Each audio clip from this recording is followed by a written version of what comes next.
pejabat-pejabat yang Islam ini mau menghimpun dana untuk membangun kekhalifahan, saudara. Jadi 1, 2, dan 3 ini akan bisa teratasi kalau tidak ada Islam. Nggak ada cara lain. Ya. Dan kalau Anda tidak melakukan ini, waduh. Ini saran Prabowo, ya, kamu harus pilih. Kamu tidak bisa. Kamu tidak akan bisa, ya. Bapak Prabowo tidak akan bisa jalan masih selama Islam masih ganduli. Tidak bisa. Ya. Dan 2025 ini Indonesia akan runtuh, saudara. Udah nggak kuat. Prabowo ini, tadi awal saya sudah bilang ya, Prabowo ini ya menerima warisan negara yang sudah rusak, hancur. Ya, udah enggak, mau diperbaiki apanya enggak bisa. Islamnya ini sudah stadium 4. Kecuali Prabowo nekat diamputasi. Mana bagian yang tidak bisa diatur? Amputasi langsung. Ya, diamputasi cepetan. Ya terus ya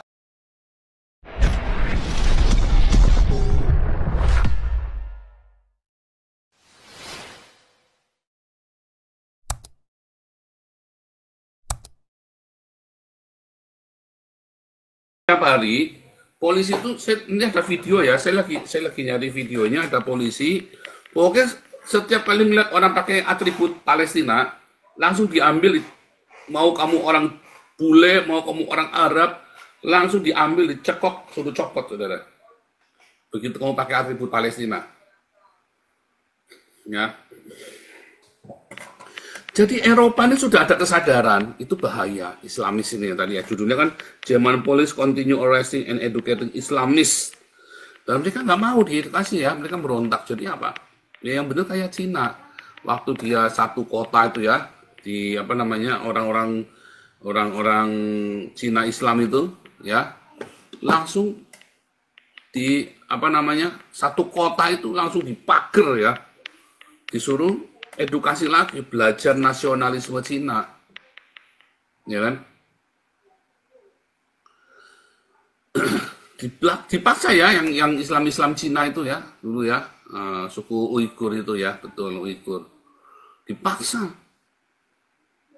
satu kota, saudara ya, dipenjara satu kota, blok langsung, kamu tidak boleh pergi sebelum kerja, kamu kayak saya. Tapi dulu Indonesia juga pernah ya, zamannya Soeharto itu, ya.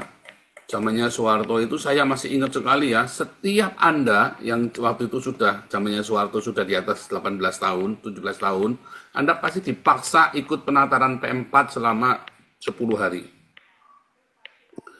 Ya, mungkin Pak Bahari waktu lama di Indonesia pasti ngerasain itu kalau Pak Bahari ada di Indonesia itu, atau ini ya semua nih yang sudah di atas, yang waktu itu usianya di atas 17 tahun. Kalau Pak Putih enggak ngerasain ya. Pak Putih, Pak Wayan, Pak Kayan ini pasti ngerasain ini.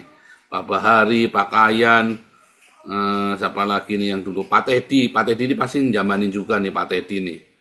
Kalau saya enggak ya, kalau saya kan wajibnya di sekolah, gitu kan. Tapi kalian semua itu pasti ngerasain dipaksa sama Soeharto 10 hari cuti, nggak boleh kerja, cuman ikut penataran P4. Ada yang sak kasur, sak dapur, sak sumur, sama gitu ya, pokoknya sur gitu loh, programnya kan gitu kan. Satu kasur itu sama istri, sak dapur sama keluarga, satu sumur berarti sama satu ininya dia, RT-nya dia, terus satu lagi juga itu ya, saya lupa tuh sur itu ya. Itu kan propagandanya Soeharto. Nah, dipaksa untuk penataran P4, dan waktu itu Indonesia relatif aman loh. Jadi memang itu bagus ya. Bagaimanapun juga, apapun doktrinnya itu memang harus dipaksa. Doktrin itu memang harus dipaksa. Ini harusnya Pak Toping yang ngomong ya, bukan saya ya. Maaf, sorry, saya nggak boleh ambil alih ininya Pak Toping ya. Itu penting, saudara. Pemaksaan doktrin itu penting. Harusnya Indonesia ada pemaksaan doktrin Pancasila lagi. Prabowo harus bikin itu lagi. Masalahnya duitnya nggak ada. Repot, saudara. Itu kan pakai duit semua. Waduh. Siapa yang membayari? Itu kan dana besar. Seluruh Indonesia kamu wajib ikut penataran P4. Lu wajib. Aman ya, langsung Indonesia langsung aman loh, saudara. kita merasakan keamanan itu selama masa pemerintahan Soeharto. Ya goyang cuma di 5 tahun pertama Soeharto kan. 5 tahun pertama Soeharto mengerikan. Tapi setelah itu sampai menjelang Soeharto lengser, Indonesia itu aman loh. Sampai orang-orang Islam itu nunggangi, eh, pertama kan demonya UKSW tahun 95. Demonya UKSW tahun 95 itu ditunggangi sama HMI, saudara. Saya lihat dengan mata kepala sendiri, itu orang-orang HMI pertama yang angkat kursi, lalu pecahin biro administrasinya UKSW, itu orang HMI semua. Saya ngelihat saya di situ sama Ana, ya Ana itu lagi baru daftar sama mamahnya Ana itu lagi baru daftar, mau daftar angkatan 95, Fakultas Sastra Inggris. Di biro administrasi itu orang HMI itu angkat bangku, dia lempar bangkunya, dia memprovokasi pertama demo-demo rusuh itu ya. Setelah itu di tahun yang sama ya UIM, Universitas Islam Yogyakarta, saudara ya, demo. Lalu tiba-tiba seluruh Indonesia terjadi demo. Itu dimulai dari Satya Wacana itu dulu. Ya, dimulai dari Satya Wacana, demo gede pertama kali itu ya yang pernah ada di Indonesia di zamannya Soeharto. Ya, nah, tetapi saudara sekarang nggak ada keamanan lagi karena Indonesia kehilangan basic ideologinya, doktrinnya itu hilang. Setiap orang yaitu tadi das-mundasku ini Pak, kenapa kita masih minta Pak Jenderal Tobing untuk ngajar di kita? Anda jangan ngeremehin saudara ya. Kenapa? Kenapa dari dulu Galarwa memaksa saya menyingkirkan Pak Tobing, saya tidak mau. Saya paksa Galarwa untuk minta maaf ke Pak Tobing. Saya paksa loh, kalau orang minta kamu nggak maunya jangan di sini. Saya nggak mau. Saya lebih baik menyingkirkan Galarwa daripada saya kehilangan Pak Tobing, saudara. Serius, saudara ya. Karena kita Indonesia itu butuh orang yang mengajar dengan paksa doktrin itu. Dan kita seminggu sekali selalu ada pelajaran Pancasila. Ya, itu penting. Di Cina, di suku Uighur itu ya, diisolasi. Nah di Jerman juga sama, sekarang rupanya mau dilakukan hal yang sama ya. Belanda belum, karena Belanda itu nggak boleh, saudara nggak boleh. Kalau Jerman masih bisa ya, masih berani maksa ya. Kalau Belanda itu nggak bisa. Nah itu. Jadi Prabowo mau bikin program apapun, duitnya dari mana? 9 naga. Terbatas duitnya 9 naga. 9 naga pikir entut, nggak mau saudara ya. Ngapain saya ngurusin Indonesia? Kemarin sudah dikerjain sama Jokowi sekali, nggak mau dikerjain lagi, saudara. Nggak ada duitnya untuk semua programnya Prabowo. Ya, programnya Prabowo untuk Indonesia itu ya, nggak akan bisa jalan dari program kasih makan ya. Bentar ya, saya mau tunjukkan. Ya ini utang RI ya. Utang RI, saudara Anda lihat ya.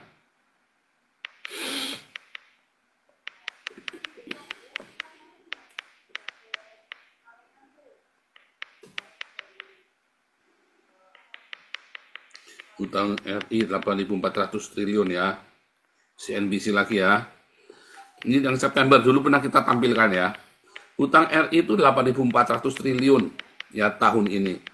Bakal tambah Rp 775 triliun lagi di tahun 2000, jadi akan jadi 9.000 triliun ya di 2025. Nanti ada lagi berita jatuh tempo hutang kita 900 triliun saudara ya, tahun 2025 900 triliun jatuh tempo hutang. Tapi memang kalau Anda lihat kerugian kebakaran di Los Angeles itu adalah sekitar 1.000 sampai 2.000 ya. Ini buat perbandingan aja ya. Kebakaran LA. Kalau nggak salah 1.000 atau 2.000 triliun ya.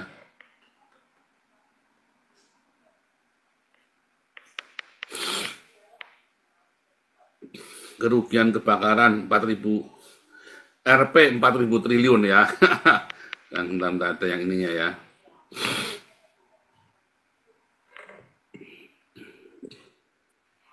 Contoh nih ya, salah satunya nih ini ya.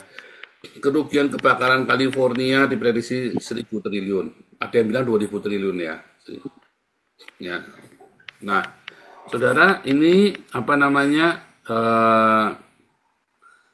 Jadi bunga hutangnya Indonesia itu, bunga hutangnya itu sama bunga utangnya itu sama dengan kerugian kebakaran di LA, saudara. Ya bagi Amerika ini tidak terlalu signifikan dibanding dengan Indonesia. Ya dengan bunga jatuh temponya Indonesia yang 900 triliun itu, saudara. Nah, ini Ompong Toba sudah masuk belum? Ini kalau udah masalah begini ini lebih baik Ompong Toba ya bicara ya. Oh, Ompong Toba belum masuk ya. Dan nggak apa-apa, kita bicara semampu kita ya. Karena beliau itu pakar ekonomi. Beliau itu memang ini ya, memang ilmuwan ya, memang orang yang apa namanya, memang kalau nggak salah doktor ya, doktor ekonomi beliau itu ya. Kalau nggak salah saya lupa. Jadi kalau cerita ekonomi beliau itu lebih tepat ngomong daripada saya ya. Nah jadi ini ya kita lihat ya program Prabowo ya, program Prabowo.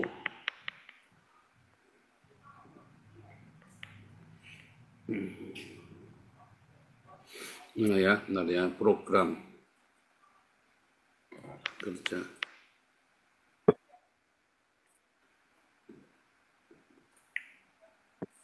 Tujuh belas program prioritas ya.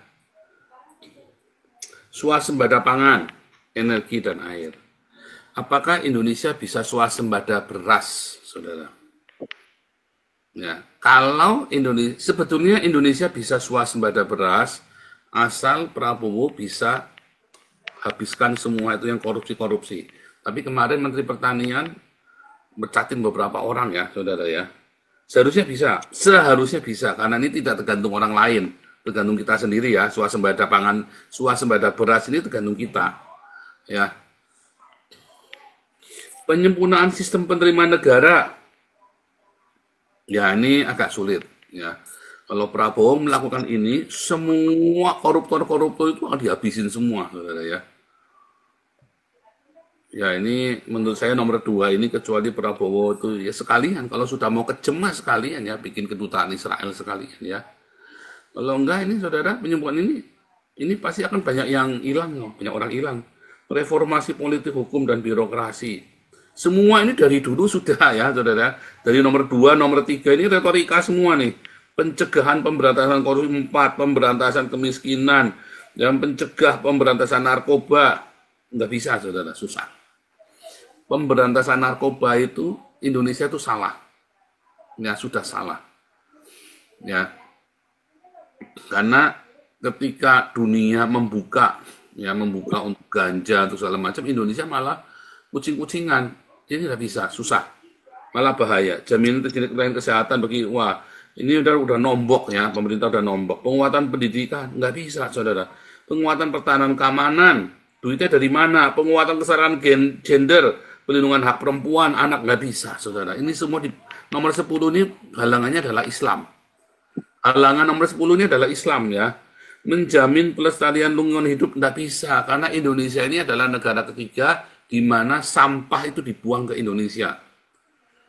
Ya, sampah itu dibuang ke Indonesia. Anda kalau mau tahu timbunan sampahnya ya, mana nih mulai, waduh susah nih saudara ya, pemerataan ekonomi apa segala macam. Saudara, memastikan kerukunan untuk beragama apalagi tidak bisa, saudara. Tidak bisa, penghalangnya selalu Islam. Semua ini, satu penghalangnya adalah nggak punya duit. Ya, satu, karena nggak ada duit. Ya, dua, penghalangnya karena agama Islam. Tetapi, masalah, lihat ya, ini saya kasih ininya ya.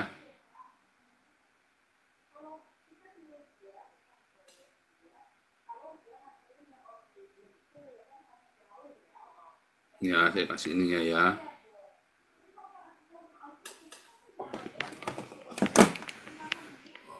Semoga Prabowo membaca ya, saudara ya. Ini saya kasih clue-nya. Ini adalah clue analisa sederhana ya, saudara ya. Hambatan program Prabowo. Apa saudara? Satu, uang. Ya kan? Tidak ada. Dua, punya utang. Besar ya. Terlalu besar. Yang ketiga, ini saudara, Islam.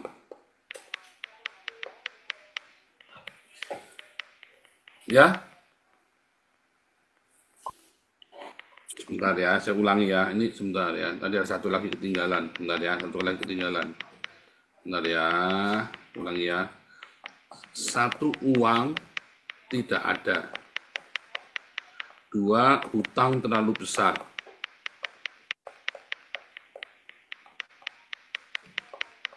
Sebentar ya, korupsi ya. Korupsi tidak terkendali. Tidak terkendali dan tidak termanage. Zamannya Soeharto itu terkendali dan termanage korupsinya ya. Nah, itu Islam. Nah, ini yang keempat, ini yang bahaya. Nomor satu, uangnya tidak ada. Ya. Nomor satu dan dua, ya, dan tiga, itu bisa diatasi kalau Islamnya kamu hancurkan, saudara. Nomor satu, dua, dan tiga, kendalanya Prabowo itu hanya bisa dihancurkan ketika Islamnya tidak ada. Ya. Karena Islam ini ya instansi Islam atau request dari Islam ya menyedot dana negara ya untuk mengentertain Islam, ini menyedot dana negara, saudara, untuk bisa mengakomodasi keinginannya orang Islam. Ini menyedot dana negara yang cukup besar ya, cukup besar. Naik program haji, program ustadz, pesantren, sumbangan buat Islam, MUI, apa segala macam, sertifikasi halal, itu semua mengganggu semua harkat hidup masyarakat Indonesia, mengganggu perekonomian Indonesia, wisata halal, ya kan, membuat Indonesia tidak bisa maju gara-gara Islam. Perda, ya kan? IKN itu kalau mau sukses dijadikan rumah judi, dijadikan kota judi, saudara. Tak jamin sukses. Kepala saya kalau saya salah, saudara. Tapi kendalanya Pak Islam, ya kan? Kalau hutang, ya, kalau tidak ada Islam, maka Prabowo bisa berhubungan dengan Cina dengan bebas, berhubungan dengan Israel dengan bebas. Maka negara-negara akan berinvestasi. Ya, utang itu tidak masalah, kan menjadi investasi semua. Semua dikompensasikan dalam rupa investasi. Sekarang ini kan tidak bisa. Jokowi itu kegeeran, kepedean, bikin shelter nikel. Salah. Indonesia belum saatnya. Kenapa? Karena nggak disiplin. Korupsinya masih terlalu besar. Mengambil alih nikel itu, dan Indonesia juga, Jokowi juga salahnya apa? Dia mengambil alih Freeport, memperbesar hutang itu. Mengambil alih Freeport itu memperbesar hutangnya Indonesia loh, saudara. Duitnya kan dari utang lagi. Kita membeli perusahaan kita dengan cara berhutang. Goblok, saudara. Itu utangnya tambah gede lagi, sedangkan Freeport itu isinya udah nggak ada. Ya. Nah, kalau yang masalah korupsi ini memang masalah kesepakatan bersama. Tapi kalau Prabowo sudah berangkat mau jadi, ini harus salah satu ya.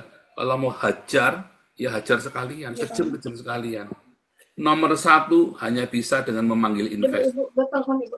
Ya, nomor satu bisa terjadi kalau memanggil investor. Nomor dua bisa terjadi kalau bekerja sama dengan Cina.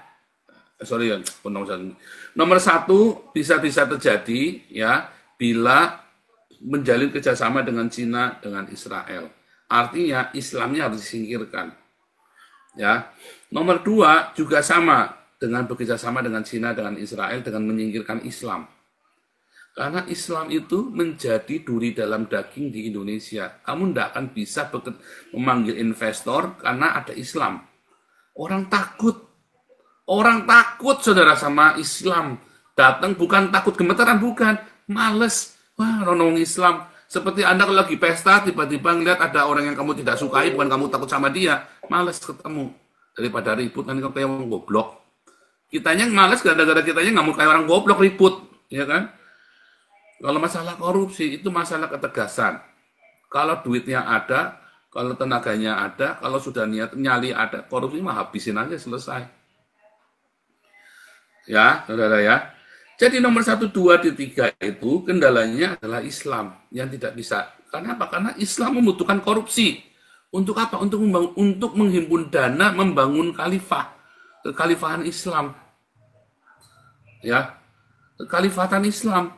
Sehingga ide korupsi itu datangnya dari Islam. Saya ulangi ya, utang tidak ada kalau tidak ada Islam.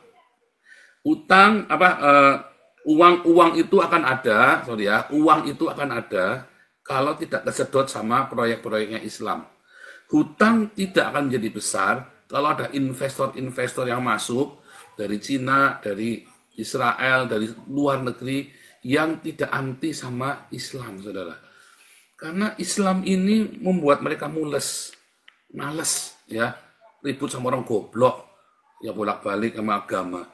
Korupsi ditimbulkan karena Islam, orang-orang Islam ini, pejabat-pejabat yang Islam ini mau menghimpun dana untuk membangun kekhalifahan, saudara. Jadi 1, 2, dan 3 ini akan bisa teratasi kalau tidak ada Islam. Nggak ada cara lain. Ya. Dan kalau Anda tidak melakukan ini, waduh. Ini saran Prabowo, ya, kamu harus pilih. Kamu tidak bisa. Kamu tidak akan bisa, ya. Bapak Prabowo tidak akan bisa jalan masih selama Islam masih ganduli. Tidak bisa. Ya. Dan 2025 ini Indonesia akan runtuh, saudara. Udah nggak kuat.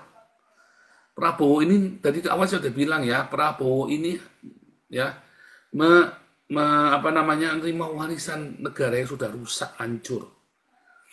Ya, udah enggak, mau diperbaiki apanya enggak bisa. Islamnya ini sudah stadium 4. Kecuali Prabowo nekat diamputasi. Mana bagian yang tidak bisa diatur? Amputasi langsung.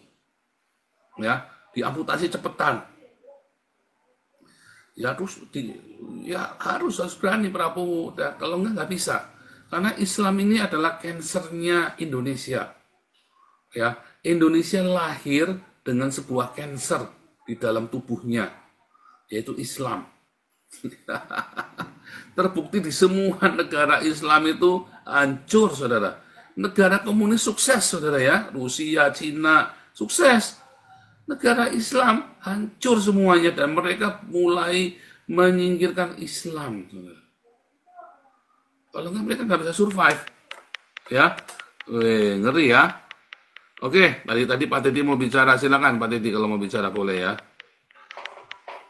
Tenang, kita cukup. Paparan dari saya cukup. Oh, shalom teman-teman. Terima kasih Pak Paul. Kita dulu bicara tentang BRIC ya.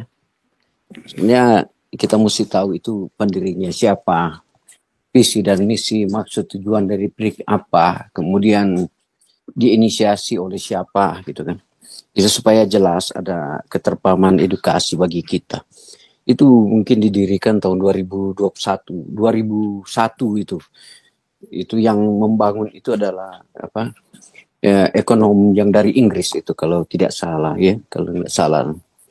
Itu pertama itu dibentuk BRIC itu. Saya baca ya. Namanya Jim O'Neill itu, pendiri BRIC itu. Itu pendirinya aja orang Inggris gitu. Kemudian apa sih tujuan, visi dan misi daripada BRIC itu? Adalah salah satu adalah untuk menciptakan perdamaian, keamanan dan kesejahteraan, itu pada visi dan misi. Kemudian lebih luas adalah nanti dia penyeimbang ya. Penyeimbang untuk menghadapi negara-negara barat dalam sistem ekonomi. Itu tujuan mereka. Ya, itu pertama ya, kita mau nyatakan supaya negara-negara katanya BRIC ini yang 5 negara tidak ketergantungannya kepada dolar. Itu dulu pertama yang mereka bahas itu. Ya, persoalan bagi kita itu di latar belakang tadi Pak Paul Sang katakan. Coba kita lihat negara BRIC itu. Apakah itu ada negara, saya bilang negara negara yang doktrinnya adalah Islam? Tentunya tidak gitu. Ya kan, Brasil, apalagi Rusia, Cina, ya, Afrika Selatan, India yang notabene adalah Buddha. Nah ini kami mau melihat contoh, oleh sebab itu hipotesa seperti itu. Sehingga kita mau mengatakan bagaimana negara berlandaskan Islam itu secara radikal bisa maju. Tentunya tidak maju. Dia akan mengipus saja, dia akan mengekor kepada negara-negara itu salah satu contoh. Tetapi bagi ekonom-ekonom dan politik Indonesia tidak pernah berbicara tentang itu. Cuma teman-teman di sini yang berani berbicara itu. Bangsa dan negara kita mau kembali, kita bicara BRIC, dia bersatu dengan BRIC. Itu juga bukan sebagai sumber primer daripada kalau dia masuk ke Indonesia ikut serta di dalam itu dia akan tergantung kepada sistem perekonomian Cina itu yang mendominasi perdagangannya di bidang menguasai bidang ekonomi di semua negara itu. Sekarang Indonesia itu kalau masuk ke situ jadi sapi perah. Itu aja logikanya. Dia tidak ada saya bilang tidak ada kunci pengambilan keputusan di situ. Apa kekuatan ekonomi Indonesia di situ? Kalau jujur aja mau ciptakan perdamaian, sejauh mana you punya kekuatan militer? Kalau Anda kekuatan ekonomi, sejauh mana you punya kekuatan ekonomi? Tadi kan itu dijelaskan dasar tujuannya. Masalah mau menciptakan perdamaian. Susah juga. Di negara sendiri aja nggak damai gitu. Itu kan persoalannya. Contoh, seperti apa permestaan itu tadi? Itu seperti yang di Papua. Negara-negara kan kita ada... negara-negara kita kan ya tidak baik-baik aja. Itu para politis katakan. Politis dunia, politis Indonesia. Ya. Kembali dia bilang mau masuk ke BRIC apa? Saya bilang tadi kalau dilihat dari visi dan misi tujuannya. Dulu dia bilang mau menyeimbangkan dolar. Ada pengalaman kita sebagai orang edukatif di sini ya. Saya bilang aja.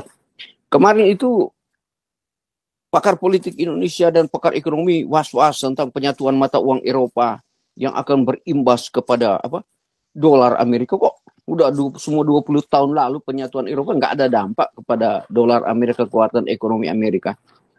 Nah, artinya pesan saya ke Indonesia itu bersahabatlah dengan negara yang lebih maju, yang Pak Paul bilang di bidang teknologi, ya. Kamu Presiden Kasel mari kita itu mentransfer teknologi itu, mentransformasi di bidang apa aja? Di bidang teknologi yang dia sampaikan.